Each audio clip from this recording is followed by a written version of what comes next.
타이문화 2강입니다. 리처드 에머슨의 교환이론. 그러니까 사회과학 쪽으로 들어가서 이론에 대한 설명이 쭉 이어질 겁니다.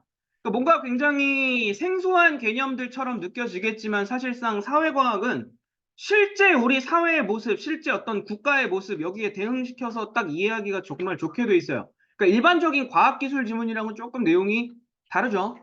그래서 그런 부분을 감안해서 읽어 나가면 뭐 난이도가 그렇게 높진 않습니다. 아, 언제나 그렇듯이 수능 특강 1강, 2강 정도까지는 그래도 인간미가 좀 있어요. 뒤쪽 강으로 갈수록 조금 난이도가 생겨서 여러분들 기말 때는 조금 더 이제 생각할 여지가 생기는데 중간고사 범위에 해당하는 이 부분은 막 미쳤다 뭐 이런 것까지는 없어요. 오케이, 가봅시다. 자, 교환 이론은 일단 중심 제재 나왔네요. 교환 이론에 대해서 얘기할 거다. 그렇죠? 자, 교환 이론은 사회 구조를 설명하는 이론의 하나다. 자, 사회의 근본적인 속성을 보상 또는 효용을 확실히 하려는 욕구에 의해 움직이는 행위자 간의 자원 교환으로 본다. 라고 이야기하네요. 그러니까 교환 이론에 따르면 사회란 무엇이냐? 행위자 간의 자원 교환으로 이루어지는 거다. 요거죠. 괜찮습니까? 생각해보면 되게 단순합니다. A라고 하는 사람이 가지고 있는 자원, B라고 하는 사람이 가지고 있는 자원이 각자 다를 수밖에 없어요. 무슨 말인지 아시겠죠? 그럼 이거는 유형이 될 수도 있고 무형이 될 수도 있어요. 그 자원이라고 하는 건. 그렇죠? 그러니까 A라고 하는 사람은 돈이 있고 B라고 하는 사람은 능력을 가지고 있을 수도 있잖아. 그렇죠? 그럼 그 재화들끼리 교환하는 거예요. 돈을 받고 능력을 제공하고 이거잖아. 괜찮습니까? 사회란 이런 것이다. 라고 보는 게 지금 교환 이론입니다. 괜찮죠? 어려운 개념 아니에요. 갑시다. 사회학자 리처드 에머스는 사람 이름 하나 나왔으니까. 근데 다행히도 이 글에서는 요놈 말고 다른 사람은 안 나와요. 다행히.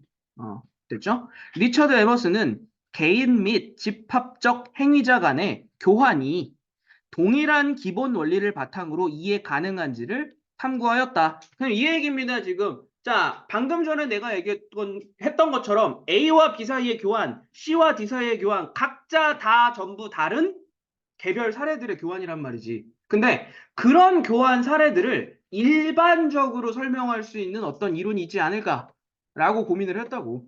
됐습니까? 원래 이런 놈들이 하는 역할이 그런 겁니다. 쓸데없는 거. 괜찮습니까? 아니, 우리 입장에서. 어, 우리 입장에선 괜히 이런 거 해가지고 피곤하게 만든 거죠. 뒤에 갑시다. 에머슨이 볼 때 사회구조는 자신의 자원 가치를 높이려는 행위자 간의 자원 교환으로 구성된 것이다. 오케이. 이거는 에머슨이 본 사회네요, 그러면. 에머슨이 본 사회 구조는, 됐죠? 자원의 가치를 높이려는 행위자들 간의 자원 교환이다. 됐습니까?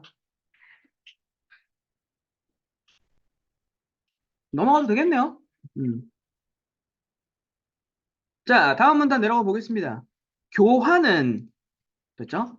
교환은 사회적 네트워크 내에서 행위자들이 자원의 분배를 놓고 협상하는 상황인까지 바로 묶을게요.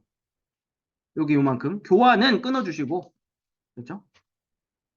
자, 자원 분배를 놓고 협상하는 거, 요걸 우리는 협상된 교환이라고 부른답니다. 괜찮죠? 끊어주세요. 됐죠? 끊어주세요. 자, 요거 협상된 교환 동그라미 치고 넘어가겠습니다. 지금 문장 구조가 벌써부터 약간 감이 오죠? A라고 하는 것과 B라고 하는 것으로 나눌 수 있다, 뭐 이거겠지. 그죠? 구분했으니까 우리도 구분 미리 하고 가는 겁니다. 됐죠? 자, 협상된 교환이라고 하는 애랑 뒤에 갈게요. 행위자들이 추후 보상이 주어질 것으로 기대하면서 연속적으로 자원을 제공하는 상황인 호혜적 교환. 세모 치시면 되겠네요. 됐죠? 두 가지 일반적 유형 중 하나의 모습을 띈다. 라고 이야기를 하고 있대요.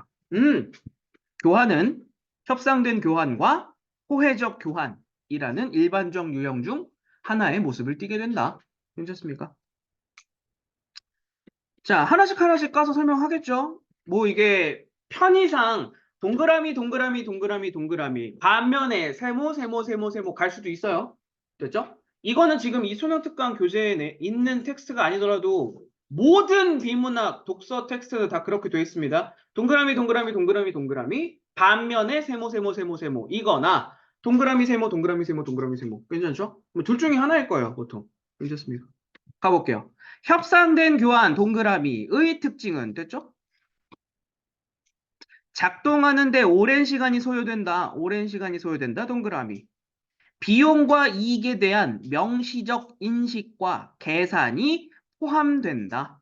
비용과 이익에 대한 명시적 인식과 계산이 포함된다. 여기서 명시적이라고 하는 말 분명하게 드러나는 겁니다. 됐죠? 확실하게 보이는 이에요. 괜찮습니까? 자, 끊어주시고 당사자 모두가 받아들일 수 있는 타협을 추구하는 갈등의 과정에서 이루어지는 경우가 많다. 됐네요. 타협을 추구하는 갈등의 과정에서 이루어진다. 됐습니까? 네 가지 특징 나왔네요. 색깔 한 번만 바꿔서 표시하고 넘어갈까? 1번, 2번, 아니, 세 가지. 됐죠? 세 가지, 세 가지. 네 가지가 아니구나. 됐죠? 호혜적 교환이 아니라 협상된 교환의 특징 세 가지. 그렇죠? 자, 한편 나왔으니까 좋네요. 한편 반대로 얘기하겠다는 거죠. 호혜적 교환은, 그렇죠?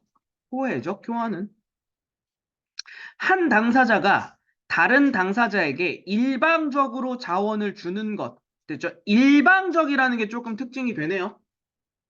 됐죠?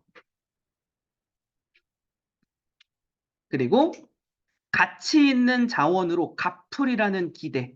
갚으리라는 기대 역시 체크하셔야 됩니다. 괜찮습니까? 이거 내가 갚으리라는 기대라고 하는 걸 좀 강조하고 넘어가는 이유가 뭐냐면은 실제로 사전적으로 호혜 있잖아. 그죠? 사전적인 의미에서 호혜는 그냥 베풀다예요. 괜찮습니까? 그러니까 호혜적 행위라고 하는 건 일방적으로 베푸는 행위야. 괜찮습니까? 그래서 이런 사전적 의미에만 기대서 보면은 갚으리라는 기대라는 게 없어요. 사전에서는. 근데 여기는 지금 있는 겁니다. 됐죠? 자, 따라서 호혜적 교환은 우연적으로 일어난다. 세모. 됐죠? 보상의 연속이다. 세모. 다만 협상된 교환 동그라미는 어이구 끝에 가서 마지막에 한번 변하고 있네요. 그렇죠? 협상된 교환은 자원이 분배되기 전 교환 행위자들 간의 자원에 대한 일련의 제한과 역제한. 됐죠? 됐습니까? 됐죠? 이런 게 약간 함정이 될 수 있는 거죠, 지금. 그렇죠? 동그라미의 특징들 쭉 나오고 한편 세모는 가다가 마지막 문장에 동그라미 끼워 넣었어요. 괜찮습니까? 어. 간략하게 정리만 한번 하고 넘어갈까요? 그러니까 협상된 교환 같은 경우는 일단은 당사자들 간의 제한, 역제한, 그러니까 이 조율하는 과정이라는 게 반드시 동반되는 거죠. 괜찮습니까? 그리고 그 과정을 통해서 명시적으로 비용과 이익이 보인다고. 괜찮습니까? 다만 반대로 호혜적인 교환은 되죠. 호혜적 교환은 일방적인 거예요. 됐습니까? 이거 따지지 않아요. 괜찮습니까? 이게 나에게 얼만큼 이득이 되고 뭐 손해가 되고 이런 거 따지지 않고 다만 나중에 갚을 것이다라고 하는 기대 정도는 있는 거다. 괜찮습니까? 됐죠? 아무런 조건 없이라고 얘기하면 좀 틀린 거예요. 갚으리라는 기대는 있잖아. 괜찮습니까? 그런 거 조금만 주의해 주시고 넘어가면 되겠네요. 두 개 구분하는 것만 두 번째 문단에서 유의사항. 가봅시다. 세 번째 문단. 자, 교환 행위에서 행위자는 끊어주시면 되겠네요. 다른 행위자가 자신에게 자원을 의존하는 정도만큼 권력을 갖는다. 됐죠? 자원을 의존하는 정도, 권력 두 개가 비례한다는 얘기네요. 괜찮습니까? 결과적으로 이건 비례 관계라는 거죠. 그렇죠? 저 사람이 나한테 자원을 의존하는 정도가 크면 나는 그 사람에게 권력이 있는 거죠. 괜찮습니까? 반대가 될 수도 있는 거고요. 내가 저 사람이 가지고 있는 자원에 의존하는 정도가 크다면 그 사람한테 권력이 생기는 거지. 이게 상대적인 개념이 좀 되는 거네요. 자, 예를 들어 예시 갑시다. 행위자 A가 행위자 B에 대해 갖는 권력은 끊으면서 갈게요. B가 자신이 가치를 부여하는 자원을 얻기 위해 A에게 의존하는 정도에 따라 결정되며 B가 A에 대해 갖는 권력의 경우도 마찬가지다라고 얘기하는데 이러면 되게 생각보다 좀 까다로운 상황이 생길 수 있는 거. 저희 여기서 자꾸 좀 자원 얘기 나오는데, 그쵸? 행위자와 행위자가 교환할 수 있는 자원은 한 가지가 아니에요. 그치? 어. 행위자 A가 가지고 있는 자원이, 그쵸? 1, 2, 3, 4 있을 수 있고, 그쵸? 행위자 B가 갖는 자원이 A, B, C, D 있을 수 있단 말이야. 괜찮습니까? 그러면은 B가 1을 원하는 정도, B가 2를 원하는 정도, 3을, 4를, 그쵸? A가, 행위자 A가 자원 A를 원하는 정도, 자원 B, 자원 C, 자원 D, 표 가지고 만들어서 너네한테 던질 수도 있어요. 됐죠? 이 발상 자체는 어려운 게 아니야. 물론 그 표를 만들어야 된다는 좀 번거로움은 있을 수 있죠. 괜찮습니까? 근데 그 번거로움만 살짝 감수한다면 생각보다 우리한테 까다로운, 좀 생각할 여지가 있는 문제가 만들어질 수도 있습니다. 괜찮죠? 음. 왜? 상대적인 거잖아. 그죠? 그러니까 이 권력 관계라고 하는 건 상대적인 거잖아. 항상 절대적으로 행위자 A가 권력자다. 절대적으로 행위자 B가 권력자다라고 얘기할 수가 없는 거라고. 그렇죠? 방금 전에 내가 예시를 든 거는 조금 과한 거고, 두 개 정도면은 조금 깔끔하게 문제 만들 수 있을 것 같아요. 두 개. 자원 A, 자원 B, 자원 1, 자원 2, 뭐 이렇게 해가지고. 그렇죠? 충분히 가능성이 있을 것 같아요. 가봅시다.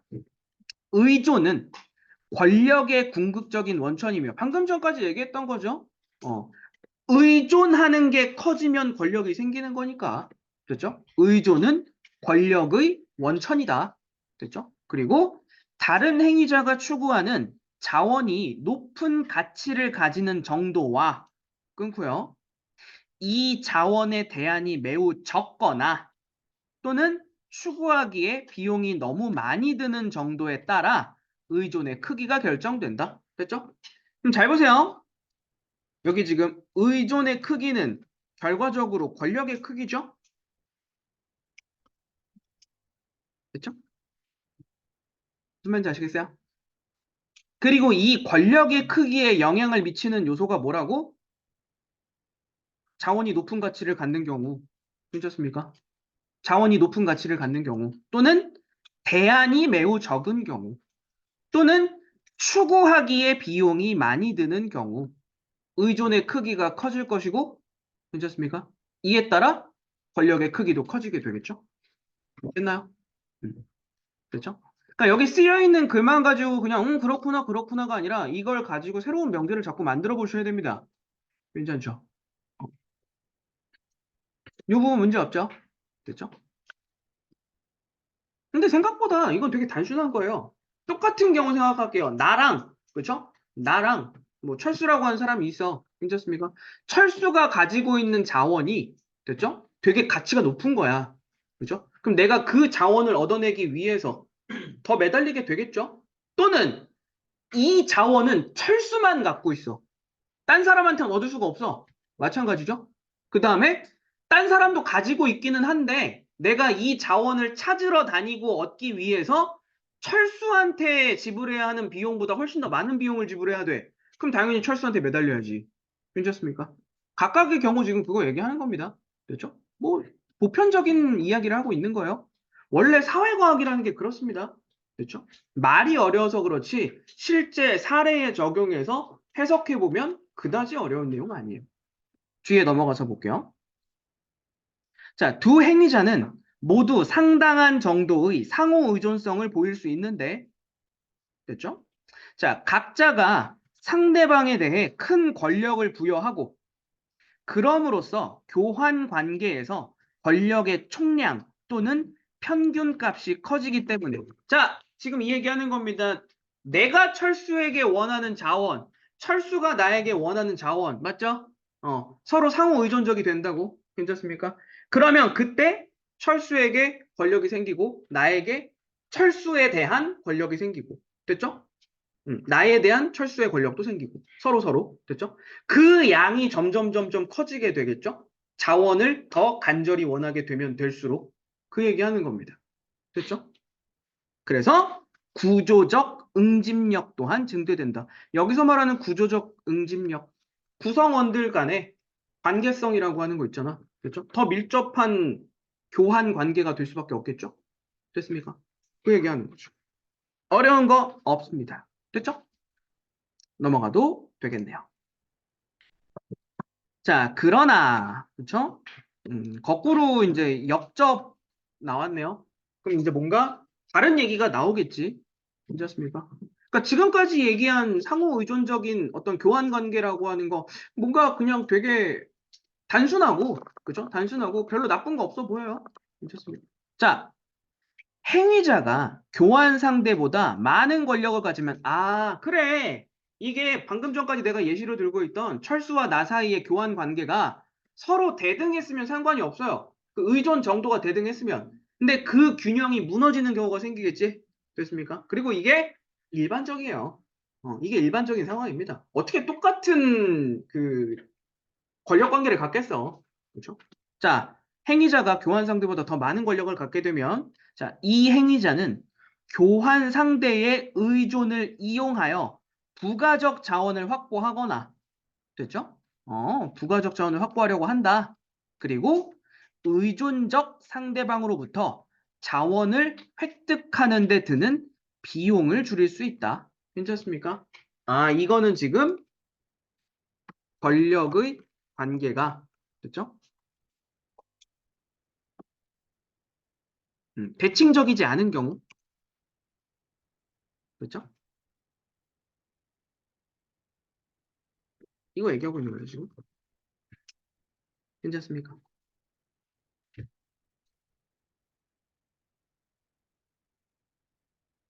맞네요. 맞네요. 그렇죠? 뒤에 그러면 이렇게 가정을 해놓고 예시로 들고 보면 뒤에 갈게요. 자, A에 대한 B의 의존 때문에 A가 B에 대해 더 많은 권력을 갖는다면, 그죠? 자, 지금 여기서 문장 잘 보셔야 돼. A, B 왔다 갔다 할 거지만 A가 더 권력을 갖고 있는 거야. 그러면 여기 지금 나와 있는 요 예문들 가지고 얘기할 수 있는 거 되게 단순한 말장난놀이입니다. A가 권력을 갖는다. 됐죠? 이렇게 가자. 더 많은 권력을 갖는다. 됐죠? 라는 얘기는 바꿀 수 있어요. 뭐라고? B가 A에 대한 뭐가 큰 거야? 그치, 의존이 큰 거지. 됐죠? 똑같은 얘기입니다. 됐죠? A가 더 많은 권력을 갖는다. B에 대하여. 그렇죠? 그런 얘기는 B가 A에 대한 의존이 더 크다. 이 얘기하는 거죠. 그러니까 이 말장난을 계속 너네한테 던질 수 있는 거죠. 됐습니까?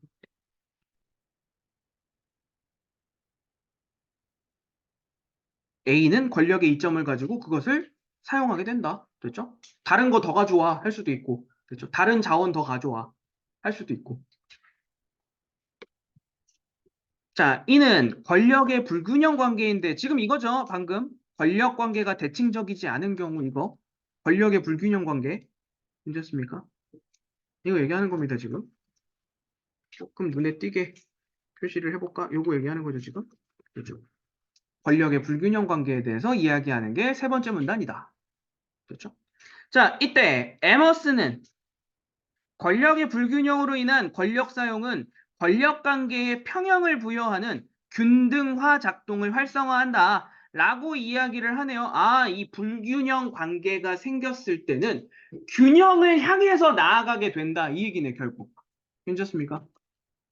결과적으로는 지금 이 교환 관계라고 하는 건 권력 간의 균형을 추구하는 방향으로 변화가 이루어지겠네. 괜찮습니까? 조금 더 구체적인 내용 뒤에 이어질 테니까 한번 계속 봅시다. 넘어가 볼게요.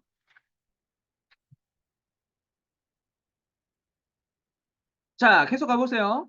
자, A가 B에 대해 권력의 이점을 가진 상황에서 다시 한번 말장난 B가 A에 대해 의존도가 더 큰 상황에서 됐지?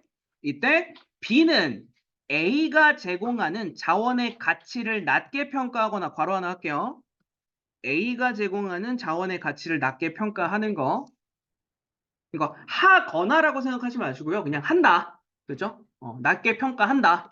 그리고 A가 제공하는 자원에 대안을 찾는다. 그리고 자신이 A에게 제공하는 자원의 가치를 증진한다. 됐죠? 그리고 자신이 제공하는 자원에 대한 A의 대안을 축소한다. A의 대안을 축소한다. 됐죠? 이걸 통해서 뭐 한다고? A에 대한 B의 의존을 감소. 괜찮습니까? 반대로 B에 대한 A의 의존을 증가. 괜찮습니까? 결과적으로 무슨 얘기? A가 B에 대해 가진 권력을 낮추는 거죠. 괜찮습니까?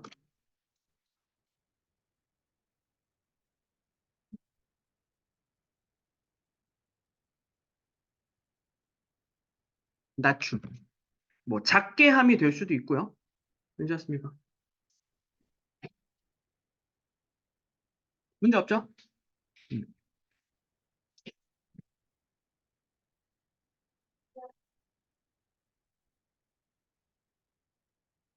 됐습니까? 자, 대신에 여기서 좀 구분할 필요는 있다. 구분할 필요는 있다. 보세요. 자, 하나씩 하나씩 따져보자. 자, 이게 첫 번째고요. 이게 두 번째야. 괜찮습니까? 됐죠? 그러면 여기 지금 A가 제공하는 자원의 가치를 낮게 평가하는 거. 1번으로 가는 걸까? 2번으로 가는 방법일까?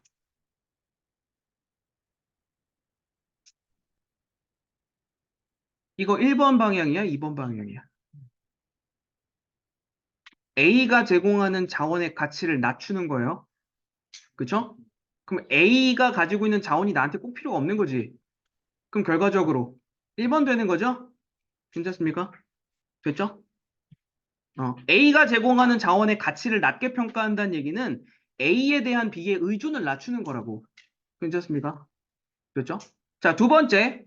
A가 제공하는 자원의 대안을 찾는다.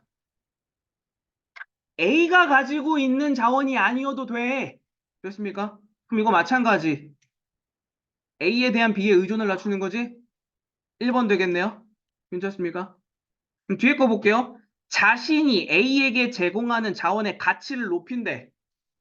그렇지. 이거는 그러면 B가 나한테 의존하게 되겠지? 2번 되겠죠? 괜찮습니까? 그리고 A의 대안을 축소한대. 내가 가지고 있는 자원이 아니면 안 돼. 괜찮습니까?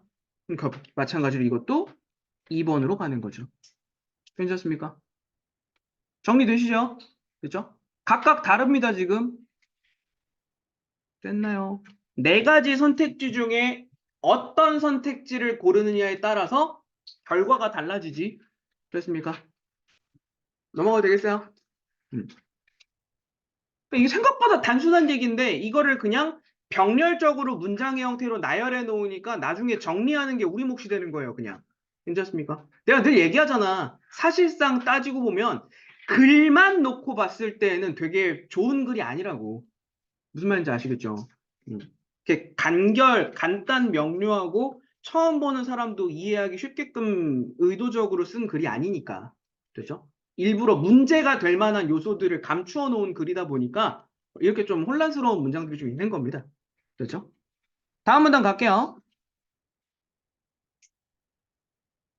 자, 이러한 아이디어를 바탕으로 그렇죠? 에머스는 그렇죠? 행위자 간의 연결 패턴인 네트워크 구조를 통해 네트워크 내의 중심성과 권력 관계의 변화를 설명하였다. 그렇죠? 뭐 네트워크 구조라는 말 쓰고 있고요. 중심성이라고 하는 말 쓰고 있고요. 됐죠?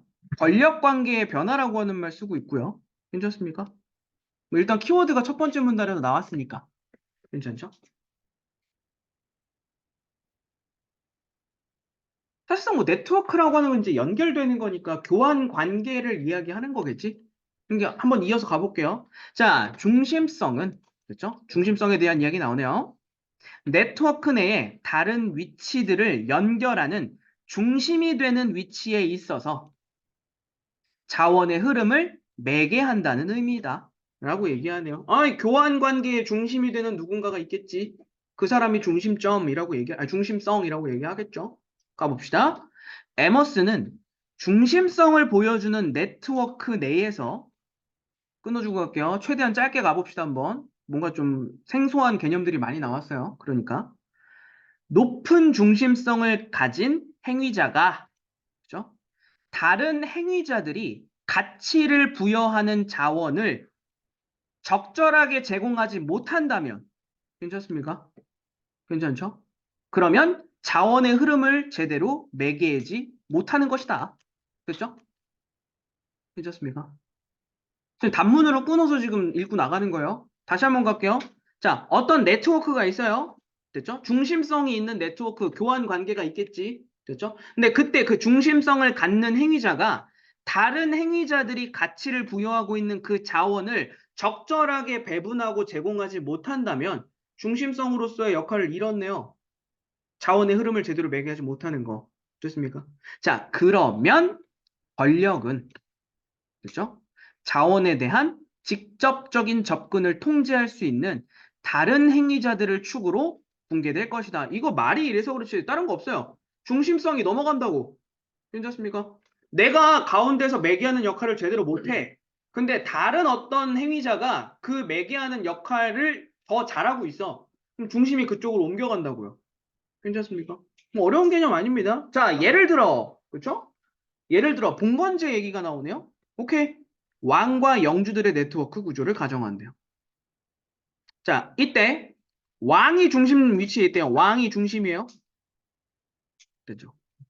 영주 있고요. 그렇지? 중심성을 갖는 왕이라고 하는 존재가 있어서 행위자들 간에 자원을 적절하게 매개해주고 있다고. 괜찮습니까? 됐죠? 근데 영주들은 자기 영지에서 농노들에 대한 지배를 바탕으로 왕에게 자원을 제공하며 농노들이 생산한 자원의 일부를 왕에게 전달한다. 괜찮죠? 이게 문제 없죠? 세금 내는 걸 지금 교환이라고 얘기하고 있네요. 세금을 바치는 이런 현상을. 그렇죠. 자, 그러면 제공받은 자원에 대해서 왕이 무엇으로 갚을지가 문제가 된다. 맞지? 교환이니까 왕도 영주들에게 적절한 자원을 제공해야 되잖아. 됐죠? 그때 영주들은 왕이 자신들에게 충분한 보상을 제공하지 않는다고 인식하기 시작하면 됐죠? 근데 이 보상이 뭐가 될지는 잘 몰라요. 뭐 그때그때 다르겠죠. 국방이 될 수도 있고 아니면은 뭐 다른 무언가가 될 수도 있고 괜찮죠? 환경적인 게 될 수도 있고 그렇죠? 자, 그러면 교환 관계를 파기하고 네트워크 내의 권력 관계를 변화시키게 된다. 왕이 중심이었는데 그 왕을 무너뜨리고 새로운 중심을 갖게 된다. 대충 그림 나오죠? 왕 끌어내리고 새로운 왕 세우면 되는 거 아니야? 괜찮습니까? 뒤에 이어서 볼게요. 자, 이때, 그죠? 이때 권력의 중심은 가장 가치가 높은 자원의 공급 원천이 있는 영주 쪽으로 이동하는 경향을 보인다. 괜찮습니까? 그래, 왕을 대체할 수 있는 사람이어야 되니까 왕 못지않게 각각의 영주들이 필요로 하는 자원을 적절하게 제공해 줄 수 있는 누군가. 괜찮습니까? 그 사람을 왕으로 추대하겠지. 괜찮습니까? 그 얘기를 지금 이렇게 풀어서 얘기하는 겁니다. 자, 이는 왜 봉건제가 붕괴되는 경향이 있는지를 보여준다. 괜찮습니까? 그래요. 그냥 단순히 구조적으로만 보면 왕에게 절대적인 권력이 있고 영주들은 전부 다 섬겨야 되는 상황인데 그 왕국이라고 하는 게 지금까지 영원토록 유지되고 있는 경우가 잘 없잖아. 왜 그럴까? 그죠? 그 중심성을 가지고 있던 왕이 적절한 분배 기능, 적절한 제공 기능을 못할 때 중심성이 이동하는 걸로 설명한 거지. 됐습니까? 됐죠? 마지막 갈게요. 실제 사회의 많은 네트워크에서 권력의 중심은 가장 가치가 높은 자원의 공급 원천 쪽으로 이행한다. 마지막에도 그냥 정리해버리네요. 권력의 중심은 어디에 있다고? 가장 가치가 높은 자원을 공급하는 행위자. 괜찮습니까? 됐죠? 이는 행위자들 간의 교환 관계를 파기할 가능성이 높지 않은 네트워크에서도 마찬가지였다. 됐죠? 이렇게 에머스는 교환 과정을 네트워크 내에서 일어나는 것으로 개념화함으로써 교환 이론을 사회 구조를 설명하는 수단으로 만들었다. 뭐 이거는 뭐 의의니까 뭐 됐네요. 괜찮습니까? 지금 실제로 우리는 이거를 어떤 예시를 통해서 이해하는 게 가장 편안한 글입니다. 이론 자체만 놓고 말씨름하면 되게 복잡해져요. 괜찮습니까? 오케이. 이 정도 내용으로 잡고 정리 마무리하면 되겠네요.